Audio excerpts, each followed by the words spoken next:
नमस्कार दोस्तों, मैं हूं निशो और मेरे चैनल में आप सबका बहुत बहुत स्वागत है। दोस्तों, कैसे हैं आप सब? आई होप आप सब लोग अच्छे होंगे, स्वस्थ होंगे और मस्त होंगे। दोस्तों, आज की वीडियो में मैं लेकर आई हूं महाशिवरात्रि व्रत की प्रामाणिक और पौराणिक कथा, जिसे मैं सुनाने जा रही हूं। और आप लोग सभी लोग जानते हैं दोस्तों कि 26 मार्च को शिवरात्रि है, तो उसी के उपलक्ष्य में आज मैं ये कथा लेकर आई हूँ, तो इसे सुनिए दोस्तों। पूर्व काल में चित्रभानु नामक एक शिकारी था। जानवरों की हत्या करके वह अपने परिवार को पालता था। वह एक साहूकार का कर्जदार था, लेकिन उसका ऋण समय पर न चुका सका। क्रोधित साहूकार ने शिकारी को शिव मठ में बंदी बना लिया। संयोग से उस दिन शिवरात्रि थी। शिकारी ध्यानमग्न होकर शिव संबंधी धार्मिक बातें सुनता रहा। चतुर्दशी को उसने शिवरात्रि व्रत की कथा भी सुनी। शाम होते ही साहूकार ने उसे अपने पास बुलाया और ऋण चुकाने के विषय में बात की। शिकारी अगले दिन सारा ऋण लौटा देने का वचन देकर बंधन से छूट गया। अपनी दिनचर्या की भांति वह जंगल में शिकार के लिए निकला, लेकिन दिन भर बंदी गृह में रहने के कारण भूख प्यास से व्याकुल था। शिकार खोजता हुआ वह बहुत दूर निकल गया। जब अंधकार हो गया तो उसने विचार किया कि रात जंगल में ही बितानी पड़ेगी। वह वन एक तालाब के किनारे एक बेल के पेड़ पर चढ़कर रात बिताने का इंतजार करने लगा।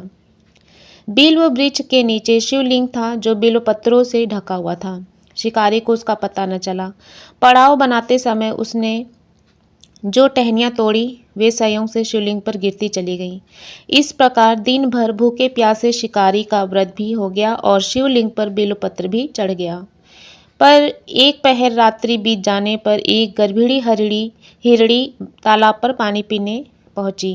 शिकारी ने धनुष पर तीर चढ़ाकर ज्यों ही प्रत्यंचा खींची, हिरणी बोली, मैं गर्भिणी हूँ, शीघ्र ही प्रसव करूंगी। तुम एक साथ 2 जीवों की हत्या करोगे तो ठीक नहीं है।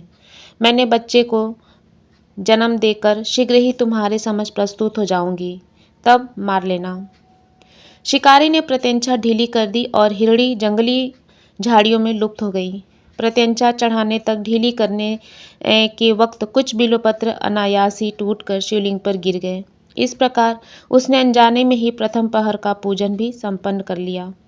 कुछ ही देर बाद एक और हिरणी उधर से निकली। शिकारी की प्रसन्नता का ठिकाना न रहा।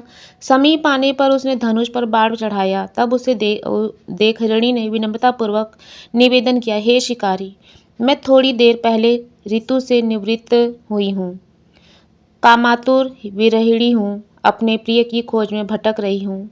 मैं अपने पति से मिलकर शीघ्र ही तुम्हारे पास आ जाऊंगी। शिकारी ने उसे भी जाने दिया।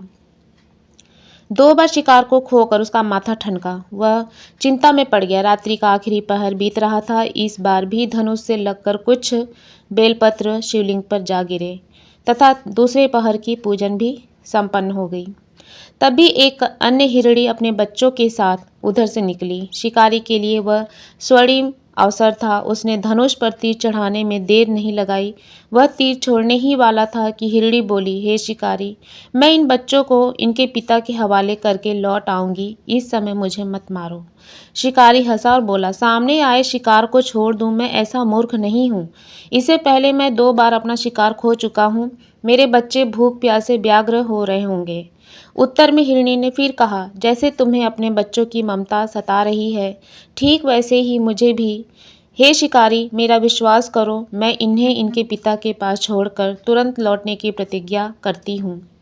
हिरणी का दुख भरा स्वर सुनकर शिकारी को उस पर दया आ गई। उसने उस मृगी को भी जाने दिया। शिकार के अभाव में तथा भूख प्यास से व्याकुल शिकारी अनजाने में ही बेल वृक्ष पर बैठा बेलपत्र तोड़ तोड़कर नीचे फेंकता जा रहा था।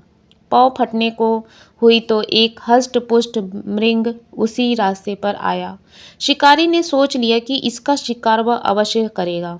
शिकारी की तनी प्रत्यंचा देखकर मृग विनती स्वर में बोला, हे शिकारी, यदि तुमने मुझसे पूर्व आने वाली 3 मृगियों तथा छोटे छोटे बच्चों को मार डाला है, तो मुझे भी मारने में विलंब न करो, ताकि मुझे उनके वियोग में एक क्षण भी दुख न सहना पड़े। मैं उन हिरणियों का पति हूँ। यदि तुमने उन्हें जीवन दान दिया है तो मुझे भी कुछ क्षण का जीवन देने की कृपा करो। मैं उनसे मिलकर तुम्हारे समक्ष उपस्थित हो जाऊंगा। मृग की बात सुनते ही शिकारी के सामने पूरी रात का घटनाक्रम घूम गया। उसने सारी कथा मृग को सुना दी। तब मृग ने कहा, मेरी तीनों पत्नियां जिस प्रकार प्रतिज्ञाबद्ध होकर गई हैं, मेरी मृत्यु से अपने धर्म का पालन नहीं कर पाएंगी। अतः जैसे तुमने उन्हें विश्वास पात्र मानकर छोड़ा है, वैसे ही मुझे भी जाने दो। मैं उन सबके साथ तुम्हारे सामने शीघ्र ही उपस्थित होता हूँ। शिकारी ने उसे भी जाने दिया। इस प्रकार प्रातः हो गई। उपवास, रात्रि जागरण और शिवलिंग पर बेलपत्र चढ़ने से अनजाने में ही पर शिवरात्रि की पूजा पूर्ण हो गई। पर अनजाने में ही की हुई पूजन का परिणाम उसे तत्काल मिला। शिकारी का हिंसक हृदय निर्मल हो गया, उसमें भगवत शक्ति का वास हो गया। थोड़ी ही देर बाद वह मृग सपरिवार शिकारी के समक्ष उपस्थित हो गया ताकि वह उनका शिकार कर सके। किंतु जंगली पशुओं की ऐसी सत्यता, सात्विकता एवं सामूहिक प्रेम भावना देखकर शिकारी को बड़ी ग्लानि हुई। उसने मृग परिवार को जीवन दान दे दिया। अनजाने में शिवरात्रि के व्रत का पालन करने पर भी शिकारी को मोक्ष की प्राप्ति हुई। जब मृत्यु काल में यमदूत उनके जीव को ले जाने आए तो शिवगणों ने उन्हें वापस भेज दिया तथा शिकारी को शिवलोक ले गए।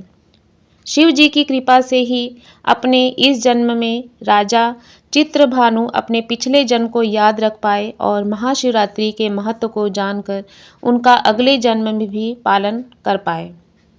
शिव कथा का यह संदेश है दोस्तों। शिकारी की कथा अनुसार महादेव तो अनजाने में किए गए व्रत का भी फल दे देते हैं, पर वास्तव में महादेव शिकारी की दया भाव से प्रसन्न हुए। अपने परिवार के कष्ट का ध्यान होते हुए भी शिकारी ने मृग परिवार को जाने दिया। यह करुणा ही वस्तुतः उस शिकारी को उन पंडित एवं पुजारियों से उत्कृष्ट बना देती है जो कि सिर्फ रात्रि जागरण, उपवास एवं दूध, दही, बेलपत्र आदि के द्वारा शिव को प्रसन्न कर लेना चाहते हैं। इस कथा में सबसे महत्वपूर्ण बात यह है कि इस कथा में अनजाने में हुए पूजन पर विशेष बल दिया गया है।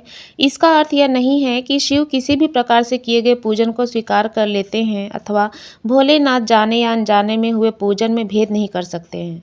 वास्तव में वह शिकारी शिव पूजन नहीं कर रहा था। उसका अर्थ यह भी हुआ कि वह किसी तरह से किसी फल की कामना भी नहीं कर रहा था।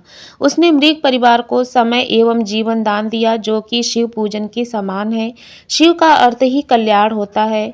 उन निरीह प्राणियों का कल्याण करने के कारण ही वह शिव तत्व को जान पाया तथा उनका शिव से साक्षात्कार हुआ। परोपकार करने के लिए महाशिवरात्रि का दिवस होना भी आवश्यक नहीं है दोस्तों। पुराण में 4 प्रकार के शिवरात्रि पूजन का वर्णन है। मासिक शिवरात्रि, प्रथम आदि शिवरात्रि और महाशिवरात्रि। पुराण वर्णित अंतिम शिवरात्रि है नित्य शिवरात्रि।